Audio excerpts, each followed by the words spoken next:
कहा है कि चुनाव लड़ेंगे, साथ ही मीटिंग चल रही है, उसमें जो सूचनाएं मिल रही हैं उसमें संभवतः और संजय सारगी के साथ कई बड़े जो नेता हैं, मंत्रीगण हैं, वो सभी जो है वो मौजूद हैं। और ये जो तस्वीर आप देख पा रहे हैं विधायक या कैंडिडेट होंगे। देखिए, पटना के भाजपा कार्यालय के पास हमारी मौजूदगी है और जिस तरह से बांकेपुर उपचुनाव को लेकर के लगातार चर्चा हो रही है, उसके बाद यह एक भारतीय जनता पार्टी की बड़ी मीटिंग बुलाई गई है, जिसमें बतौर मुख्यमंत्री सीएम सम्राट चौधरी के साथ साथ दिलीप जायसवाल और संजय सारगी के साथ कई बड़े जो नेता हैं, मंत्रीगण हैं, वो सभी जो है वो मौजूद हैं। और ये जो तस्वीर आप देख पा रहे हैं, देखिए सिक्योरिटी की पूरी जो है उस सुरक्षा की पूरी तैयारी की गई है। साथ ही आपको बता दें कि इस चुनाव की पूरी तैयारी जो है वो चल रही है, उस पर चर्चा चल रही है कि बांकेपुर जो नितिन नवीन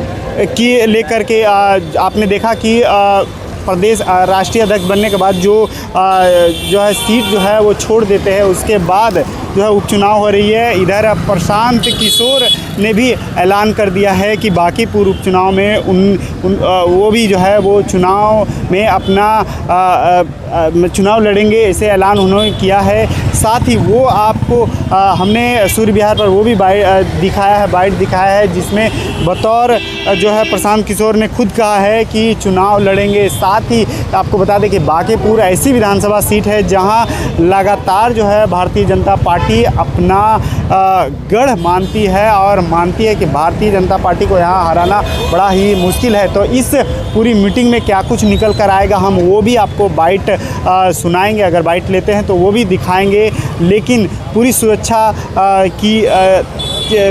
की यहाँ तैयारी है। साथ ही इस मीटिंग में पूरी तैयारी है कि क्या कुछ इस उपचुनाव में तैयारी रहेगी। भारतीय जनता पार्टी की यह जो है वो गढ़ माना जाता है और यह लंबे समय तक इस बांकेपुर विधानसभा में भारतीय जनता पार्टी ने अपने उम्मीदवार जो है वो जिताए हैं। यह उपचुनाव है, इसकी पूरी तैयारी चल रही है। साथ ही आपको बता दें कि इसके लेकर के जो मीटिंग चल रही है, उसमें जो सूचनाएं मिल रही हैं उसमें संभवतः कैंडिडेट को लेकर के भी नाम जो है वो जैसे ही मीटिंग समाप्त होती है वह भी नाम जो है वो ऐलान किया जाएगा कि कौन से विधायक या कैंडिडेट होंगे जो यहाँ के जो कौन से कैंडिडेट होंगे जो यहाँ चुनाव लड़ेंगे।